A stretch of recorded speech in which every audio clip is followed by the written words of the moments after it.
प्रिय विद्यार्थियों, मैं गजेंद्र कुमार महावर, सहायक आचार्य भौतिक शास्त्र, राजकीय महाविद्यालय राजगढ़ अलवर। आज का हमारा विषय है सूक्ष्म तथा स्थूल अवस्थाएं, माइक्रो एंड मैक्रो स्टेट्स। तो इसके अंतर्गत देखिए कि हम सभी जानते हैं कि किसी ऊष्मागतिक निकाय की स्थूल अवस्था कुछ ऊष्मागतिकी चर जैसे दाब, आयतन, ताप आदि के द्वारा व्यक्त की जाती है। ये राशियां निकाय के कणों के सामूहिक व्यवहार को प्रदर्शित करती हैं, यानी प्रत्येक कण के व्यवहार को प्रदर्शित नहीं कर कणों का जो समूह है उस समूह का जो बिहेवियर है उसको ये रिप्रेजेंट करती हैं। हम जानते हैं कि प्रत्येक निकाय अणुओं से तथा अणु परमाणु से मिलकर बने होते हैं और परमाणुओं की क्वांटम अवस्थाओं के संगत निकाय के गुणों की व्याख्या अधिक प्रभावी ढंग से की जा सकती है।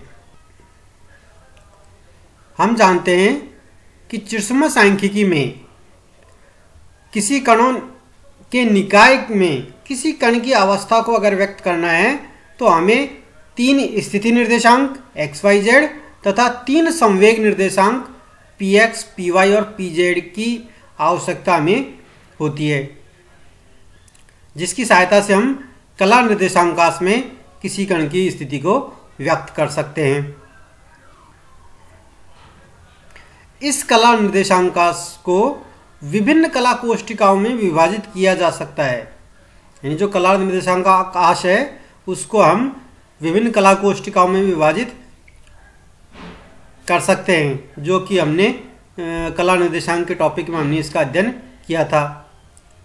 और इन कला कोष्ठिकाओं में कणों की अवस्था को हम कला बिंदुओं द्वारा व्यक्त कर सकते हैं और एक कला कोष्ठिका में एक से अधिक कला बिंदु हो सकते हैं। ठीक है, तो अब देखिए कि सूक्ष्म अवस्था और स्थूल अवस्था क्या होती है। कला निर्देशांकाश में स्थित किसी कला कोष्ठिका में, ध्यान से समझना, कला निर्देशांकाश जो हमारा संपूर्ण निकाय है उसमें किसी कला कोष्ठिका में कला बिंदुओं की स्थिति का विनिर्देशन निकाय या तंत्र की सूक्ष्म अवस्था को व्यक्त करता है।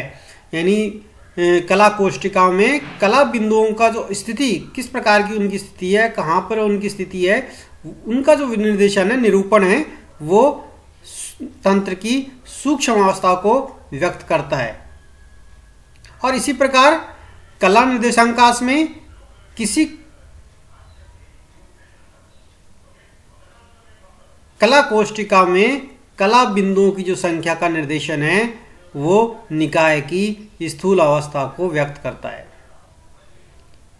यानी किसी कला कोष्ठिका में स्थिति का जो विनिर्देशन है, निरूपण है, वो तो सूक्ष्म अवस्थाओं को, और उनकी जो संख्या है, कला बिंदुओं की संख्या, उनका जो निरूपण है वो स्थूल अवस्था को व्यक्त करता है।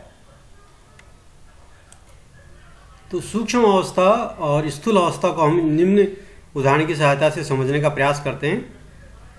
तो देखिए किस प्रकार समझ सकते हैं कि हमने जो कला निर्देशांकाश है उसको विभिन्न कला कोष्ठिकाओं 1, 2, 3 से लेकर I तक में विभाजित कर दिया है और इन कला कोष्ठिकाओं में कला बिंदु को हमने A, B, C, D आदि सिंबल से हमने इनको रिप्रेजेंट किया है। तो देखिए एग्जाम्पल में ये जो कला आकाश है, पूरे कला आकाश को हमने कला कोष्ठिकाओं में विभाजित कर दिया, जिसका नंबर है 1, 2, 3 और ये IV कला कोष्ठिका।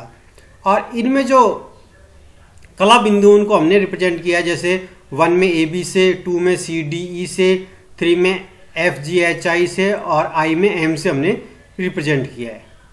तो अब देखिए कि कला बिंदुओं A, B की स्थिति प्रथम कोष्ठिका में, यहाँ देखिए प्रथम कला कोष्ठिका में A और B है, CDE की स्थिति है द्वितीय कोष्ठिका में तथा कला बिंदु M की स्थिति IV कोष्ठिका में है। तो ये IV कोष्ठिका में है। ठीक है, अब यह विनिर्देशन जो स्पेसिफिकेशन है निकाय की सूक्ष्म अवस्था को व्यक्त करता है, क्योंकि स्थिति को रिप्रेजेंट करता है। तो ये जो विनिर्देशन है यानी ए बी, इसके अंदर सी डी ई, इसके अंदर एफ जी एच आई, ये जो है वो सूक्ष्म अवस्था को रिप्रेजेंट कर रहा है। और इसी प्रकार प्रथम कोष्टिकाओं में n1 इक्वल टू 2, द्वितीय कोष्टक में n2 इक्वल टू 3 और IV कोष्टिकाओं में ni इक्वल टू 1 कला बिंदु उपस्थित है और यह निकाय की स्थूल अवस्था को व्यक्त करता है।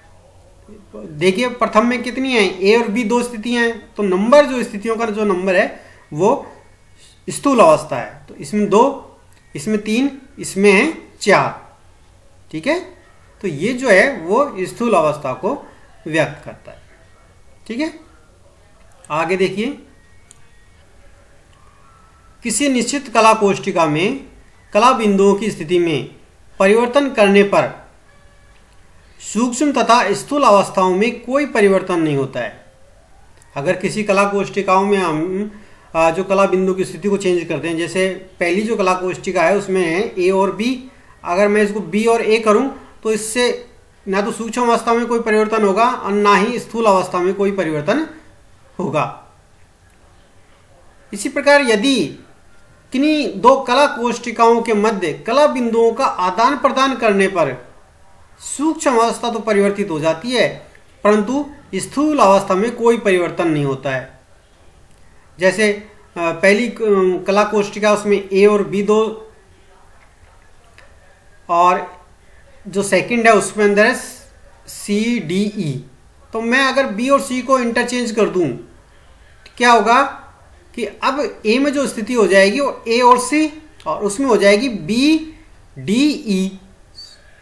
तो अब क्या हो जाएगा कि सूक्ष्म अवस्था चेंज हो गई, पहले तो थी ए और बी, अब होगी इसकी ए और सी, तो सूक्ष्म अवस्था तो चेंज हो गई, लेकिन जो संख्या है उनकी पहले भी 2 थी फर्स्ट में, तो अभी भी 2 है, तो इसलिए स्थूल अवस्था में कोई परिवर्तन नहीं होता है। ठीक है, वे सूक्ष्म अवस्थाएं जो निकाय पर लागू होने वाले प्रतिबंधों के अंतर्गत आती है, यानी हम जो कोई कंडीशन अगर लगाते हैं तो उस कंडीशन के अंतर्गत जो सूक्ष्म अवस्थाएं आती हैं वो कहलाती हैं अभिगम्य सूक्ष्म अवस्थाएं, एसेसेबल माइक्रो स्टेट्स। तो सांख्यिकी के मूल अभिग्रतों के अनुसार किसी स्थूल अवस्था के संगत सभी अभिगम्य सूक्ष्म अवस्थाएं समान रूप से संभाव्य होती हैं, यानी किसी स्थूल अवस्था के अंतर्गत सभी जो अभिगम्य सूक्ष्म अवस्थाओं की उनको जो पाए जाने की जो प्रायिकता है वो सबकी समान होती है। वह स्थूल अवस्था जिसके लिए सूक्ष्म अवस्थाओं की संख्या अधिकतम होती है सर्वाधिक बार प्राप्त होती है, यानी वह स्थूल अवस्था जिसके लिए सूक्ष्म अवस्थाओं की संख्या सबसे ज़्यादा है तो वो सर्वाधिक बार प्राप्त होगी। तो देखिए उदाहरण के तौर से हम इस प्रकार समझ सकते हैं, देखो सूक्ष्म अवस्थाएं दे रखी हैं, ये कला कोष्टिका है हमारे पास आई और ये कला कोष्टिका है जे, और ये हो जाएगी हमारे पास स्थूल अवस्था। तो इसमें देखो ए बी सी डी कितना हो जाएगा, एन आई इक्वल टू 4 और जे के लिए इसमें 0 है तो एन जे 0। इसी प्रकार इसमें ए बी सी और इसके अंदर डी तो एन आई 3 हो गया, एन जे 1 हो गया। तो इसमें ए डी और इसमें कितना बी सी तो ये हो गया 2 2। इसी प्रकार ये हमने यहाँ कर दिया। ठीक है,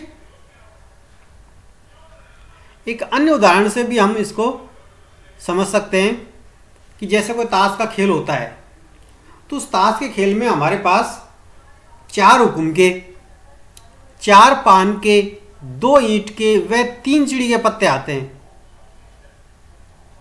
तो वह एक स्थूल अवस्था होगी, क्योंकि हमारे पास हुकुम के पत्ते कौन से हैं वो हमें पता नहीं है अभी। तो 4 हुकुम के पत्ते मतलब हमारे पास संख्या है, तो 4 जो है वो अब रिप्रेजेंट करेगा स्थूल अवस्था को। लेकिन यदि इसका विवरण हमें इस प्रकार प्राप्त हो कि हमारे पास हुकुम के ए के जे और 10, पान के क्यू 9 7 2, ईंट के 8 तथा चिड़ी के क्यू जे हैं, तो ये जो विनिर्देशन है वो क्या हो जाएगी, सूक्ष्म अवस्था, क्योंकि इसमें रिप्रेजेंट करा कि 4 हुक्म में से हमारे पास कौन कौन से 4 के हैं। तो ये जो विनिर्देशन है वो सूक्ष्म अवस्था को रिप्रेजेंट करेगा। तो इस प्रकार हम सूक्ष्म अवस्था और स्थूल अवस्था के बीच में अंतर को पहचान सकते हैं, डिसाइड कर सकते हैं कौन सी सूक्ष्म अवस्था है, कौन सी स्थूल अवस्था है। धन्यवाद।